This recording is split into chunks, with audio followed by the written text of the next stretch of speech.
Hi traders, welcome to another Trade Your Way video. This one is all about the pound dollar trade that we've taken today. I thought to share a video because it's important to understand how the fundamental news has provided the setup and the opportunity, if you like. So low volume day today, as everyone can see, but finally broke long on the pound dollar during the US session. So I just updated my trade journal. We've currently banked so far just over 2%, and we've taken some profit and we've adjusted the stop and we're trailing the stop loss, so we've locked in some money no matter what happens now. So I just updated that. That's our first proper official trade of the day and the week. Let's have a look at it on a higher time frame. So I shared during the live trading session today the price action, and saying that okay, on the 4 hour, if if we are to break the trend line to the upside, that trend line is sitting at around $1.36. Now fundamentally we had some Bank of England news from the Governor Bailey, his name is, and the reason why it's important to be looking at fundamentals as a trader is to see if any of it is going to impact what we are trading. And in this case, his comments were about not wanting to enforce negative interest rates. So he didn't want to drop the rates below 0%. He said that was controversial, so that was seen as a good thing because they're not desperate. They don't want to take this they don't want to take these desperate measures to weaken our pound, and so it was seen as a good thing for the pound. So the pound has rallied because of this, and quite fitting as well, because last Monday we had the divergent strategy, quite nice, coming off that $1.37, extended perfectly, fundamental round number, 127 extension, really nice to see. If I just scrunch it up, and I said, downside target, first major downside target would be previous structure at 134.83. So I know we've had some highs and lows and some swings like this, because this is how pound dollar moves. It can be rather fickle and choppy in how it moves, but you can clearly see when you look left on your chart, 134.83 was the previous high, clear as mud.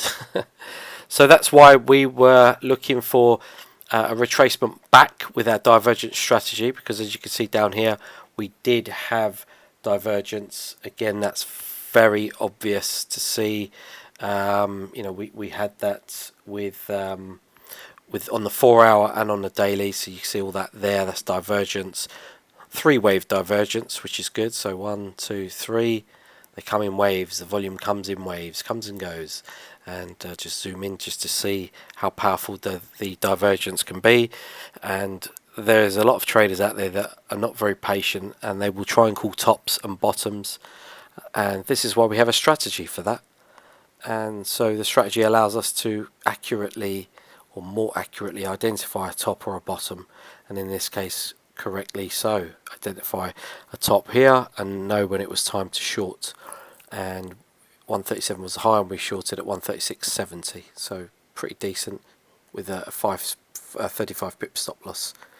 And it actually did come up and retest that area and missed our stop by 1 pip. So you can see sometimes it can get a little bit, even though you're correct, it can sometimes really test you. And we could have been unfortunate, it could have hit our stop and then dropped. But anyway, there we go. So now I've put a trend line on here, and I said this morning during the live session, we've done to the downside. Let's allow it to finish, because people were already trying to get in long here at 135, big fundamental round number, but their stop losses were too tight, and it did go down to 134.50. It likes that 50 number, and so they got stopped out before it went up in the direction that they wanted. So that's patience, and that's allowing you to look at the higher time frames and appreciate what's it doing, allow it to finish its move. This is a weekly chart. We have divergence on the weekly, so we want to see what it does at around this 136.80 area, 136 to 137 level. Will it break up, or will it collapse and drop back down? It's a key area, and we've had a reaction off here because it was a 76.4 area, 136.77, and we shorted at 136.70. Divergence here, and we have the 764 strategy, which we use for that. And on a weekly chart, that's really powerful. So here you can see a lovely bit of divergence. And the divergence is still relevant and still playing out because it's only Tuesday, and so anything can happen. But if it remains like this, for example, by Friday, then we may well just see a sell-off, or maybe Thursday into Friday we may still see a sell-off. So we're just seeing what's going on. But right now, as of today, with the comments made by the Bank of England governor, that was seen as positive news because they're not looking to print money like in America to weaken our economy, to weaken our pound like they've done in America. They're looking at 3 trillion stimulus, printing lots of dollars which will weaken it. So this is important to know fundamentals and to track your fundamentals and understand what's going on in the world, not just take a trade blindly, because that's what you're in effect doing without you realizing. And so that's what we're looking like on the weekly. Let's drill down to the daily very, very quickly, and let's give you some targets. So potential targets to the upside.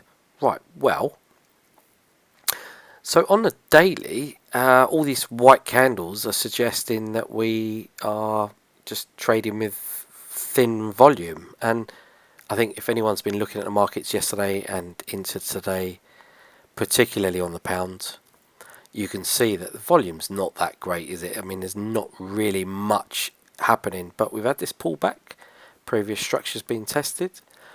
We thought 135 would be tested. It's been tested. So ideally, if we can clear the highs, then we will look for 140, and that will be the fib extensions to the upside, and 140 being up here at the 161.8 and 176.4, and maybe even higher. And these are the pre-referendum levels where we originally shorted back in June 2016 from up here, actually from about $1.44, I think $1.48 even, but yeah, up there. So we're slowly grinding back up, and that's because the dollar weakness.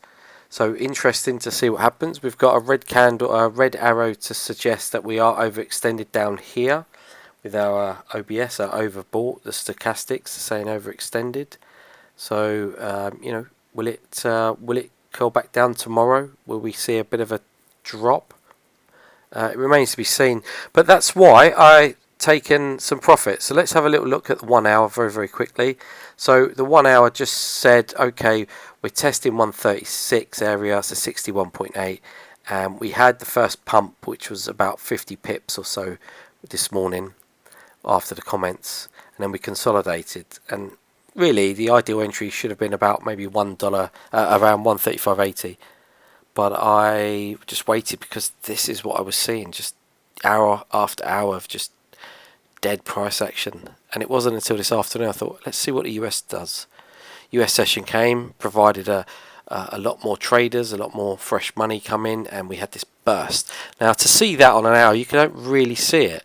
So this is why when it's slow moving like this and we don't have much in the way of volume, this is where you have to kind of drill down to those smaller time frames, like a 5-minute and a 15-minute time frame, and you want to see what's going on. You want to observe this price action. You want to see, based on that last swing high at 136.35, we wanted to see price go up and do this kind of a V pivot, finish that move. So when it exploded off the 76.4, I was buying it off that 764. Had it failed here and gone down off the 764, then we would have implemented our 764 strategy to the downside. But again, fundamentals govern our decision making process. So it's all very well it sits here, but I don't automatically jump in to take it short, because I'm thinking, okay, it's just resting there, and we have a 136 round number here, but I think it's got to go up still. And I know for a fact people were calling shorts here and trying to short this, which is great because it just provides more liquidity for us. So as soon as it did this burst to the upside, as seen on a 15-minute chart and as seen on the 5-minute chart, I was sharing the signal, give it out to my group, to my signal group, my followers, and we were basically saying, look, it's trying to do its thing now. It looks like it's about to explode. And so at 322 we got in and it went up, and it was really nice. And we had our first move up, and then it pulled back to 136.10, which gave anyone else a second chance to get in and just do this. I mean, this is as good as it gets, really. Not great, but 20-30 pips is pretty decent. Okay, so let's have a look at this trade. So what we had here was that divergence move, which you can nicely see on my trading view chart, and you can see the the sniper entry. We only needed a 10 pip stop on this long, because we'd come down to our 76.4 of the last move, which was around 135, which was really that move down that we wanted. It took all week, started last Monday, finished yesterday, Monday. And so then we had this pump up, and then we had some further movement up. So that was what people were waiting for. I've entered on the fact that we had some fundamental news to give us a further pump, because otherwise I would have been looking for maybe another move down or consolidation, or who knows. So now we've used these fibs to gauge, to give us an added confluence. So the 764 down here, which was an added confluence for when we were short, I can do away with these fibs. So these fibs become obsolete. So they've done their job, and they've allowed us to gauge the price action to the downside, the retracement of this last swing down. So that's done. If we look at it on a higher time frame, you can see, like I've shown you on my other charts, previous structures at 134.83, which is here, the black line. So this is what we're looking at. This is what we're looking at now. Good pump up. I'm late to the party, but like I explained in the live session, understand that the average true range on the pound is generally about 120 pips. So I wasn't too phased. As soon as it broke this, I thought, well, let's take it up, and we can probably squeeze another 50 pips from the original move. So that was our take on it. And when we drilled down to like a 30-minute or even down to a 15-minute, you can see the consolidation, and then you can see it break. And so put our stop just at the low of that move on the 15-minute. And that's it. Now I've been trailing my stop, and just need to update this because my stop loss is currently sat around here, around 136.15, locked in a decent bit of profit. So yeah, not bad really, not bad at all. But just needed to show you this for illustrative purposes, because I think in terms of a trade, with today's lack of exciting volume in the markets, this is about as good as it got, really. If you made some money here, brilliant. If you could get in down here and hold, wonderful, so yeah, but unfortunately I missed that first leg up, but I was looking for further upside, and that was because of the fundamentals. So that's why I wanted to share this with you, to stress and highlight the importance of the fundamentals, and hopefully I've done that, and hopefully it will give you a bit more of an understanding as to what we look for, and you can make a good couple of percent just from some easy trades because you've got the information to hand. Fundamentals provide the catalyst that kickstart proceedings, and the technicals provide the targets that allow us, the roadmap, if you like, to allow us to get from point A to point B, so we know where we're going, a bit like our sat nav. And the fundamental news in this case is the car or the vehicle that we arrive in, or the engine, if you like, if you start the engine to get things going, however you want to visualize it. Okay, thanks for listening.